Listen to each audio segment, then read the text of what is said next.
Bapak, Ibu, saudara-saudara yang dikasihi Tuhan kita Yesus Kristus, selamat Sabat bagi kita semuanya. Terima kasih oleh karena kehadiran kita, dan terpujilah Tuhan pada Sabat ini oleh karena kita datang kembali ke rumah Tuhan untuk menyembah memuliakan Tuhan. Dan biarlah nama Tuhan saja yang kita tinggikan dan muliakan melalui seluruh aspek kehidupan kita. Dan pada Sabat ini kita bersyukur Tuhan begitu baik. Kita masih diberikan kehidupan, keselamatan, pengampunan dosa, dan hari Sabat, hari yang kudus, hari yang istimewa, hari yang diberkati untuk hubungan kita dengan Allah sebagai pencipta dan kita sebagai umat ciptaan dan tebusannya. Bapak Ibu yang kekasih, kita berbicara dari perikop satu bahagian Alkitab dalam Filipi 2 ayat 5 sampai 11. Filipi 2 ayat 5 sampai 11 adalah penggenapan misi Allah di atas bumi. Kalau kita mendalami, menyelidiki dan membaca kitab-kitab nabi-nabi nubuatan dari Kejadian sampai kepada Maliaki, berbicara tentang rencana Allah untuk menyelamatkan orang berdosa dan menebus menjadi umatnya. Maka Filipi 2 ayat 5 sampai 11 adalah penggenapan daripada semua misi Allah kepada orang berdosa di muka bumi ini. Dan Yesus adalah wujud yang menggenapi dari semua rencana keselamatan yang Tuhan gariskan di dalam kitab Perjanjian Lama bagi kita. Saudara-saudaraku, saya mengambil bagian dan saya mau memusatkan pikiran kita dari Filipi 2 ayat 5 sampai 11 ini berbicara tentang karakter Yesus Kristus. Disas attitude, sikap Yesus, tabiat Yesus, karakter Yesus, pikiran Yesus, hati Yesus, saudaraku. Dan itu yang akan menjadi bahagian kita sebagai sebuah umat yang dipersiapkan untuk bertemu Yesus di awan-awan bila mana Yesus datang kedua kali dan menyongsong dia di awan-awan lalu membawa kita dalam kerajaan sorga. Amsal mengatakan dalam Amsal 18 ayat 12, tinggi hati mendahului kejatuhan dan kehancuran, tetapi rendah hati mendatangkan kehormatan dan pujian. Saudaraku, Nebukadnezar adalah salah satu contoh raja yang paling sombong, yang tinggi hati, yang menganggap dirinya bukan hanya dewa, tetapi Allah itu sendiri kepada bangsa Babylon dan kepada seluruh orang di dalam daerah kekuasaan dan jajahannya ketika jaya-jayanya kerajaan Babylon yang digambarkan menjadi emas di tangan Tuhan dan kepala dari singa yang digambarkan itu dia, saudaraku, yang dari emas itu. Dan dia sendiri yang mengatakan, bukankah ini Babylon yang besar itu?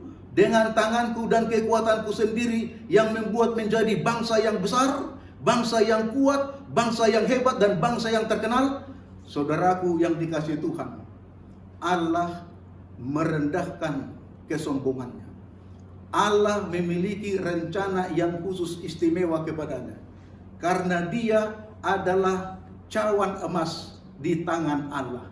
Untuk rencana-rencana Allah dilakukan di dalam pemerintahannya, terutama kepada umatnya Israel. Itulah sebabnya dia menghalau dari tahta kerajaannya. Dan dia hidup 7 tahun di hutan seperti binatang, saudaraku. Dan hampir-hampir tidak dikenal karena sudah menjadi seperti binatang. Bukan hanya tabiatnya dan karakternya, tubuhnya juga, rambutnya yang panjang, jenggotnya yang panjang, dan kuku-kukunya yang panjang. Sudah hidup 7 tahun seperti binatang. Tetapi akhirnya dia bertobat dan mengakui bahwa Allahnya Daniel, Allah yang disembah dan dipercayai oleh Daniel, adalah Allah yang benar, Allah yang maha kuasa, Allah yang hebat, Allah yang agung, Allah di atas segala-galanya.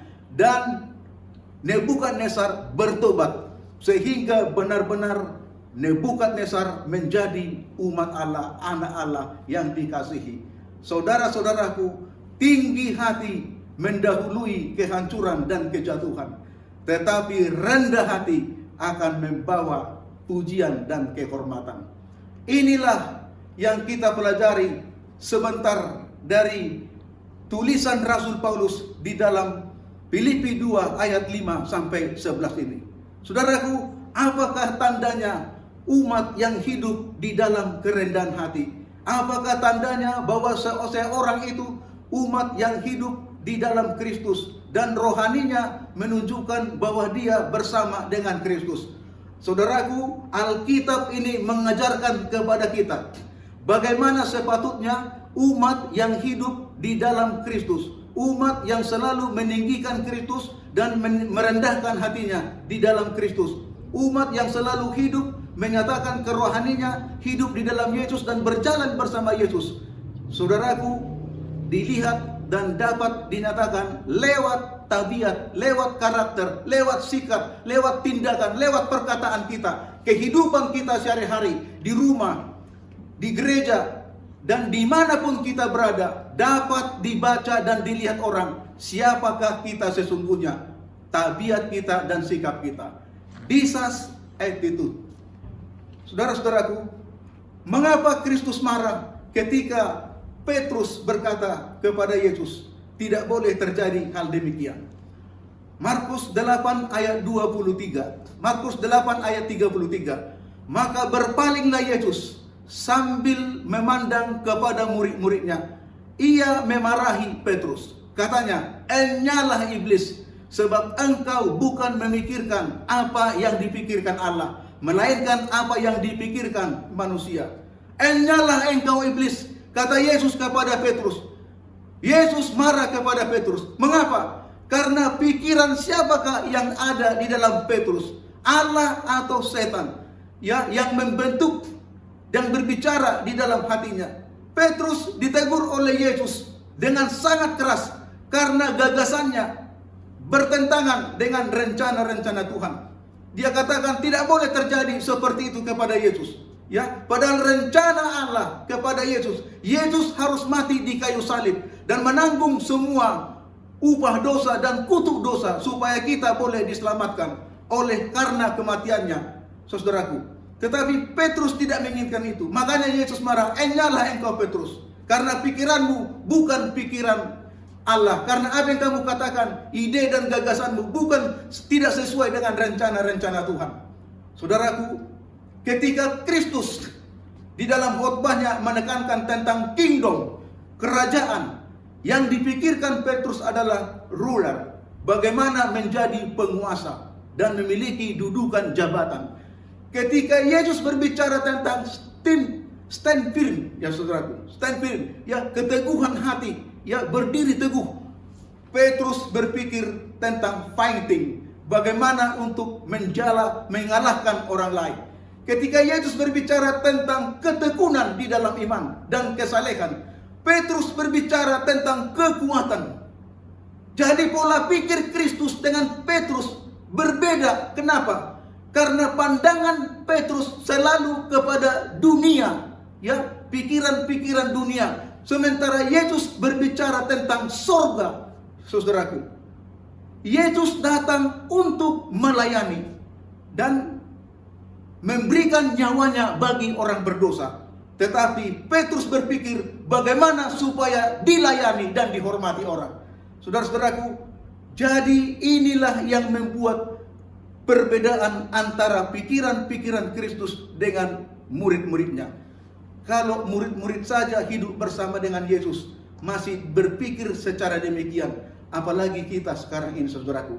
Itulah sebabnya kita belajar daripada tulisan Rasul Paulus di dalam Filipi pasal 2 ayat 5 sampai 17 ini. Paulus sendiri di dalam 1 Korintus 2:16 pernah berkata, "Sebab siapakah yang mengetahui pikiran Tuhan sehingga ia dapat menasihati dia?" Siapakah yang memiliki pikiran Tuhan sehingga dapat menasihati Tuhan? Tidak ada, Bapak Ibu. Tetapi Paulus mengklaim, "Aku memiliki pikiran Kristus." Paulus memiliki pikiran Kristus. Kita dapat melihat bagaimana kehidupan, pelayanan, dan apa yang dilakukan Paulus.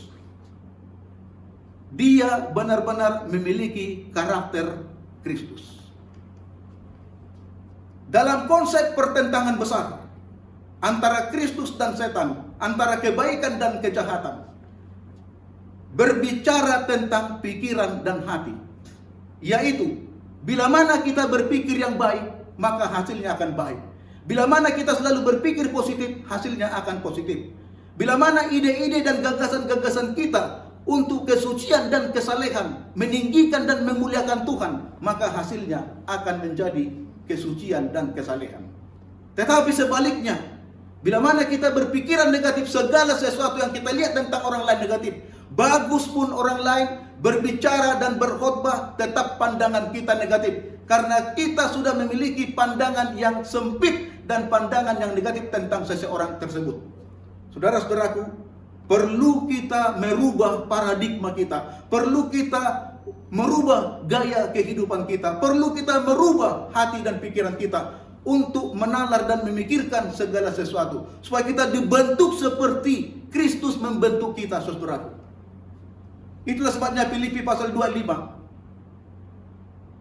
Rasul Paulus mengatakan, hendaklah kamu dalam hidupmu menaruh bersama pikiran dan perasaan yang terdapat di dalam Kristus. Hendaklah dalam hidupmu bersama sebagai satu jemaat menaruh pikiran dan perasaan seperti pikiran dan perasaan Yesus Kristus. Saudaraku, laki-laki biasanya mengatakan aku pikir, karena yang digunakan adalah otak kiri untuk menalar dan menafsirkan, menjelaskan sesuatu. Tetapi wanita selalu berbicara aku rasa, karena yang digunakan adalah perasaan, emosi, otak kanan, saudaraku.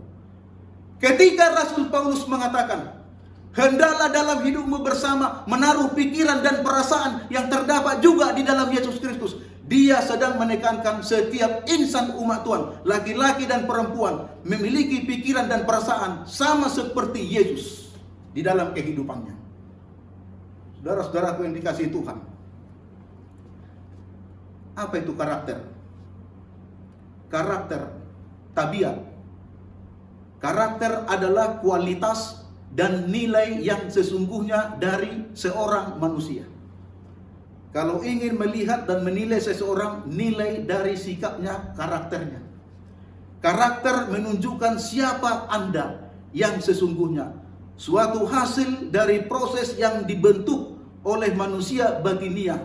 Inti dari hakiki, inner behavior, attitude, itulah karakter. Dan karakter ini dibentuk dari kebiasaan hidup sehari-hari, dan itulah yang menjadi karakter kita. Karakter dibentuk dan dihasilkan melalui penderitaan, perjuangan, pergumulan, pengorbanan, dan kedisiplinan hidup, saudaraku. Dan inilah yang ditekankan oleh Rasul Paulus melalui Yesus yang dia tinggikan dan berpusat kepada Kristus di dalam pekabarannya dalam Filipi pasal 2 ayat 5 sampai 11 ini.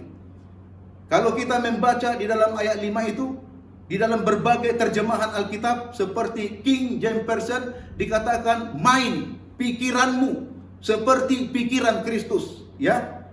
Kalau dalam Alkitab kontemporer English Version dikatakan think, cara berpikir kita sama seperti cara Kristus berpikir, menalar, ya. Kalau dalam Alkitab Today English Version dikatakan attitude, yaitu sikap kita, tingkah laku kita, ya, action kita seperti Yesus Kristus, saudaraku, ya. Kalau dalam bahasa Alkitab sehari-hari bis dikatakan hendaklah kamu berpikir sebagaimana Kristus berpikir, memiliki pikiran yang sama seperti Kristus dalam berpikir. Di dalam bahasa Alkitab terjemahan lama dikatakan hendaklah jiwamu seperti jiwa Kristus. Penekanan daripada berbagai terjemahan Alkitab ini mau menunjukkan bahwa Kristus adalah teladan dan pusat dari kehidupan rohani kita, masalah, tabiat, karakter, dan sikap. Itulah sebabnya saya mengambil pekabaran sahabat ini dengan judul Disas Attitude. Dalam Alkitab bahasa asli, bahasa Yunani dikatakan pronete.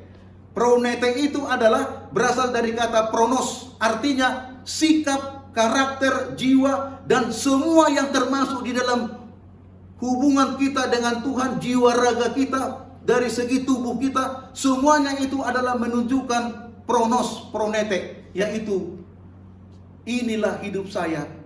Yesus adalah pusat kehidupan saya, tabiat saya, karakter saya.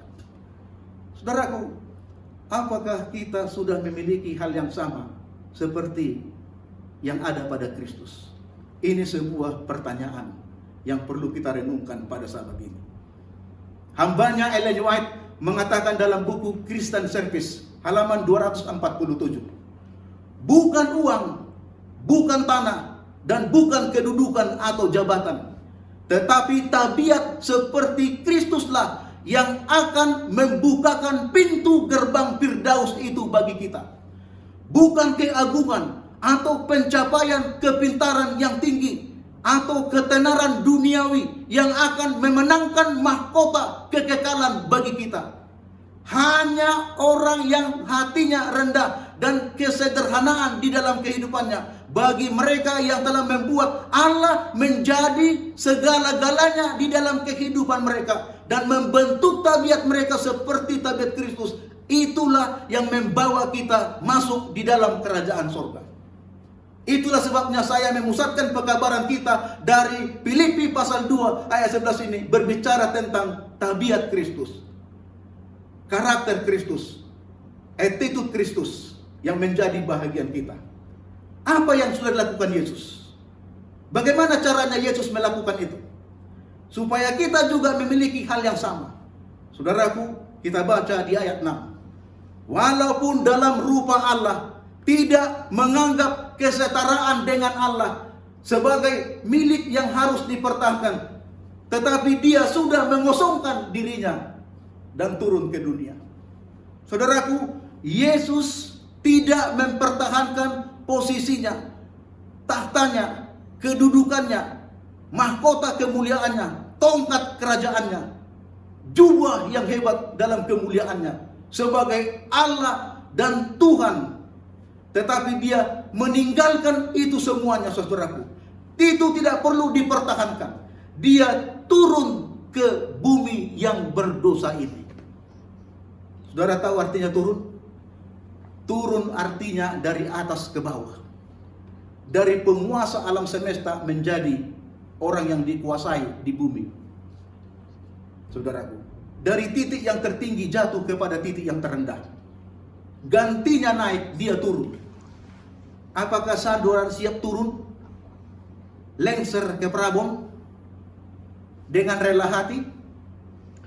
Yesus dengan rela hati meninggalkan dan menanggalkan semua atribut yang dia miliki tentang keilahian dan keallahannya. Lalu dia mengambil rupa manusia seperti kita. Saudaraku, berbeda dengan setan. Kalau saudara baca di dalam Yesaya 14 ayat 12 sampai 14, apa bedanya Yesus dengan Lucifer? Lucifer 5 kali menginginkan, 5 kali dia ingin. Aku ingin naik ke langit, aku ingin mendirikan tahtaku, aku ingin melintasi bintang-bintang Allah, aku ingin duduk di atas pertemuan Allah, aku ingin menyamai yang maha tinggi. 5 kali dia menginginkan posisi, jabatan, kedudukan, kehormatan, dan kemuliaan di alam semesta ini. Tetapi Yesus menjawab, cukup 1 kali, aku turun ke dunia yang berdosa.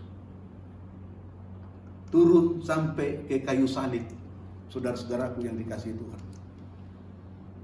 hambanya Ellen White mengatakan kepada kita, jikalau kita rendah hati di hadapan Allah, menjadi baik, penuh kasih, berbelas kasihan, dan pengampunan, akan ada 100 yang bertobat masuk dalam kebenaran. Gantinya hanya 1 sekarang ini. Saudara-saudaraku, kalau gereja tidak mempertobatkan orang, kalau gereja tidak banyak orang masuk, itu artinya kita belum merendahkan hati penuh belas kasihan dan pengampunan. Seperti yang dikatakan Ellen White dalam buku Testimonies jilid 9 halaman 189. Hanya orang yang rendah hati, hanya orang yang lemah lembut yang dapat meninggikan Kristus di dalam hidupnya. Kalau dia meninggikan diri, Yesus yang direndahkan. Dan tidak ada sama-sama meninggikan diri bisa meninggikan Kristus.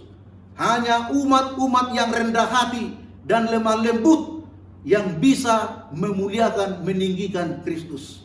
Saudara-saudaraku, apakah dalam gereja kita, dalam ibadah kita, dalam persekutuan kita, dalam kegiatan gereja, dalam pelayanan jemaat, Yesus yang kita tinggikan atau diri kita yang kita tinggikan? Kehormatan dan pujian hanya untuk Yesus atau penghormatan dan pujian untuk saya? Ini menjadi sebuah pertanyaan bagi kita. Benarkah saya sudah meninggikan Kristus? Karena Yesus mengatakan di dalam Yohanes pasal 12 ayat 32, apabila aku ditinggikan dari muka bumi, aku akan menarik semua orang datang kepadaku. Jadi kalau gereja-gereja belum penuh, masih banyak bangku-bangku yang kosong, belum terisi, berarti belum meninggikan Kristus, masih meninggikan diri sendiri. Kenapa? Karena kalau kita sudah merendahkan diri, berarti kita meninggikan Kristus. Maka Kristus kalau sudah tinggi, dia tarik semua orang datang ke dalam kerajaannya. Itulah sebabnya Yesus mengatakan dalam Matius pasal 11 ayat 29, belajarlah kepadaku, karena aku ini, kata Yesus, belajarlah kepadaku karena aku ini rendah hati dan lemah lembut. Dan kalau kamu rendah hati dan lemah lembut, kamu akan mendapatkan kelegaan, sukacita, kebahagiaan dan berkat-berkat. Karena akan banyak orang yang menyenangimu, karena engkau adalah umat Tuhan yang rendah hati dan lemah lembut. Yesus memiliki sikap seperti itu, tabiat seperti itu, karakter seperti itu. Karakter Yesus adalah karakter yang suka mengasihi dan suka mengampuni, dan karakter yang lemah lembut, rendah hati dan penuh belas kasihan. Itulah sikap Yesus, itulah attitude daripada Kristus. This is attitude. Saudaraku, Paulus menekankan itu dalam Filipi pasal 2 ayat 5 sampai 11. Paradigma kita harus berubah. Paradigma seperti Yesus Kristus. Karakter kita harus berubah. Karakter seperti Yesus Kristus. Sikap kita harus berubah seperti sikap Yesus Kristus. Menghadapi, melayani orang-orang miskin dan orang-orang berdosa. Bapak Ibu. Yang kedua, apa yang dilakukan Yesus? Tadi yang pertama di ayat 6, dia tidak mempertahankan posisinya, jabatannya, kuasanya, kemuliaannya, kehormatannya di sorga. Dia tinggalkan, turun ke bumi. Yang kedua di ayat 7, ia telah mengosongkan dirinya sendiri, mengambil rupa seorang hamba dan menjadi sama dengan manusia. Inilah sikap Yesus. Inilah karakter Yesus. Dia mengosongkan dirinya dari keilahiannya, atribut ketuhanannya. Semua jubah, mahkota, tongkat, kursi, tahta kerajaan, dia tinggalkan di sorga. Dia kosongkan dirinya dari atribut dan kuasa keallahan. Lalu dia menjadi manusia. Bukan hanya manusia tetapi menjadi hamba, saudaraku. Hamba. Ya. Dalam terjemahan Alkitab dikatakan servant, saudaraku. Hamba. Tapi terjemahan yang lain diterjemahkan juga doulos, budak. Ya. Dia menjadi dosa supaya bisa menyelamatkan orang berdosa. Walaupun dia tidak berdosa dan tidak pernah berbuat dosa. Jadi dia mengosongkan dirinya dari segala sesuatu keallahan dan ketuhanannya. Lalu mengambil menjadi seorang hamba. Hamba orang berdosa, budak dosa. Doulos, saudaraku. Ya.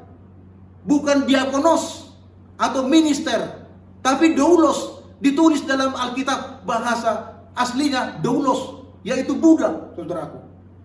Lalu yang ketiga, dia menjadi sama dengan orang berdosa. Walaupun dia tidak berdosa, tapi diserupakan dengan orang berdosa. Itulah yang dilakukan Yesus untuk menunjukkan bahwa dia orang yang rendah hati dan lemah lembut, dan suka berkorban, melayani, mengasihi orang berdosa.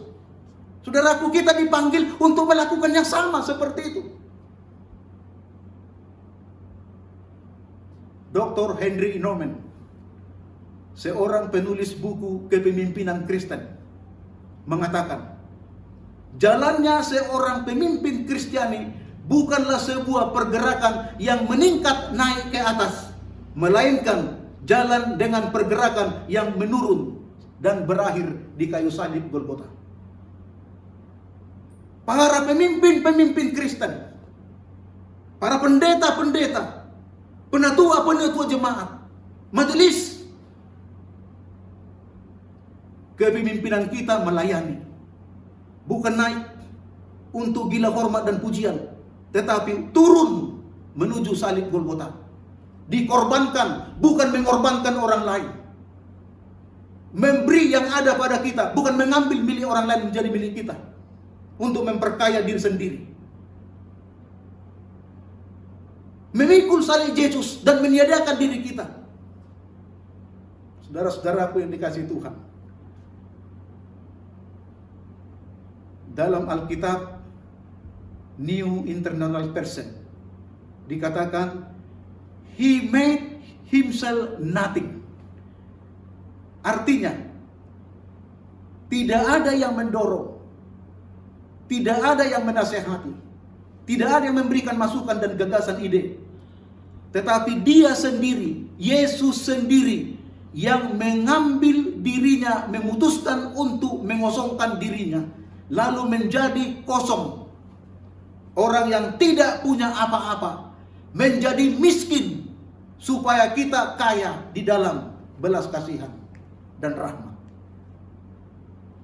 Itulah artinya turun dari manusia, dari sorga ke bumi, dari Allah kepada manusiawi, dan menjadi hamba dan budak orang berdosa.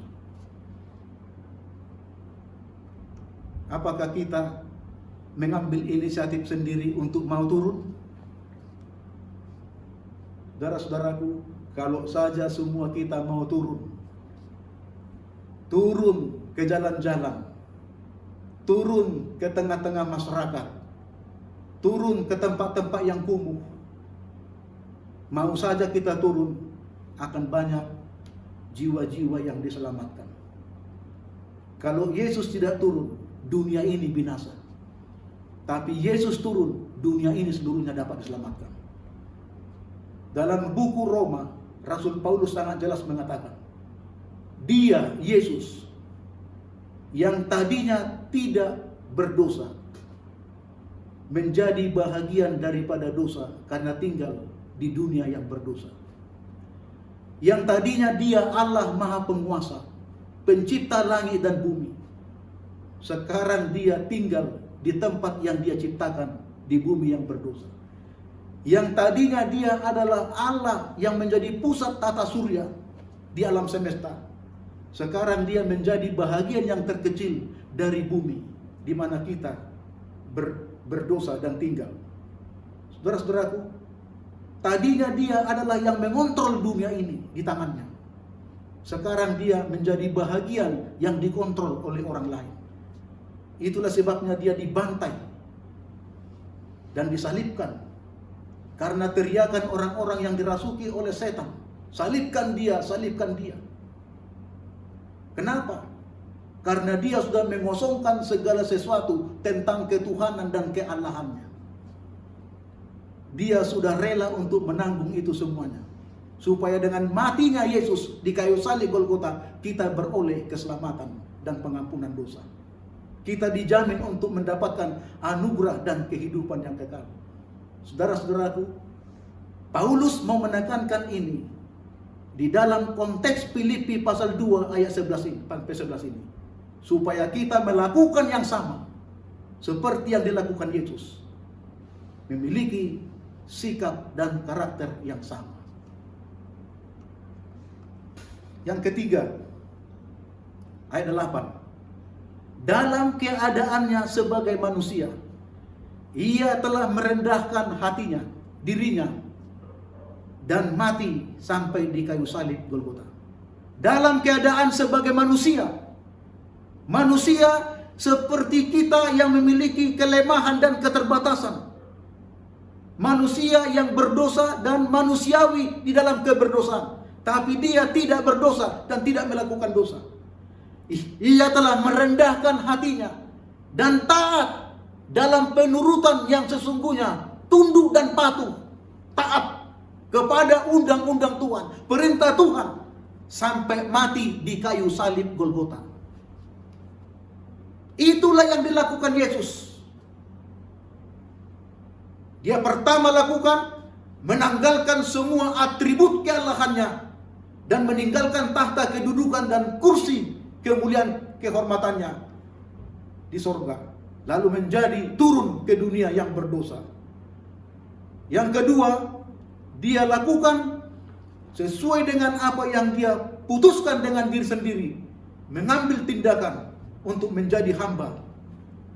Lalu yang ketiga, dia merendahkan dirinya dan mati di kayu salib Golgota. Saudara-saudaraku, ada satu filsafat di dunia. Kita sering dengar, tamu adalah raja. Benarkah? Tamu adalah raja? Di dalam ilmu dagang, pembeli adalah raja. Benarkah pembeli adalah raja? Harus dilayani? Saudara-saudaraku yang dikasihi Tuhan, pikiran duniawi adalah permusuhan terhadap Allah. Karena hal itu tidak tunduk kepada hukum Allah. Dalam kelahiran baru, hati diperbaharui oleh anugerah ilahi dan dibawa ke dalam keselarasan dengan Allah. Dan dibawa dalam perlakuan dengan Allah. Spirit of Prophecy, jilid 4 halaman 297. Saudara-saudaraku, Kristus telah mati untuk semua orang. Supaya mereka yang hidup tidak lagi hidup untuk dirinya sendiri, tetapi hidup untuk Tuhan dan memuliakan Tuhan. 2 Korintus 2 ayat 15. Apakah saudara siap untuk turun, merendahkan hati, sampai mati di kayu salib seperti yang dilakukan Yesus? Itulah sikap yang diambil Yesus untuk keselamatan orang berdosa. Saudaraku, hasilnya apa? Ketika Yesus melakukan ini, hasilnya apa? Filipi 2 ayat 9 sampai 11. Itulah sebabnya Allah menganugerahkan nama di atas segala nama dan meninggikan Yesus di atas segala nama, supaya setiap lidah mengaku bahwa Yesus Kristus adalah Tuhan semesta alam. Hasilnya adalah dunia kita diselamatkan. Semua lidah mengaku bahwa Yesus adalah Tuhan dan juru selamat orang berdosa. Dan Allah Bapa meninggikan posisinya, kedudukannya di atas segala-galanya di alam semesta. Dia menjadi raja di atas segala raja, Tuhan di segala Tuhan, dan semua kuasa di langit dan di bumi sudah diberikan kepada Yesus oleh Allah Bapa. Karena dia sudah mau menurunkan dirinya sendiri dari sorga ke bumi, rela mati di kayu salib Golgota, mengorbankan dirinya dan menebus orang berdosa, menyelamatkan kita, membenarkan kita. Saudara-saudaraku, inilah yang kita perlukan untuk sekarang ini dalam kehidupan kita, dalam gereja kita. Apakah Anda memiliki pikiran dan perasaan yang sama seperti yang dimiliki Kristus? Saudara-saudaraku, biarlah kita memiliki tabiat Kristus, memiliki karakter Kristus, memiliki sikap Kristus. Kita bertindak melayani seperti Kristus melayani. Saudara-saudaraku, biarlah kita melakukan hal yang sama seperti yang Yesus lakukan kepada kita. Jika kita ingin menjadi orang yang terbesar, orang yang terkenal dan orang yang mulia di pemandangan surga, maka biarlah kita orang yang selalu turun untuk menjadi yang rendah hati, lemah lembut, dan mendahulukan orang lain dalam seluruh kehidupan kita. Tuhan Yesus memberkati kita. Amin.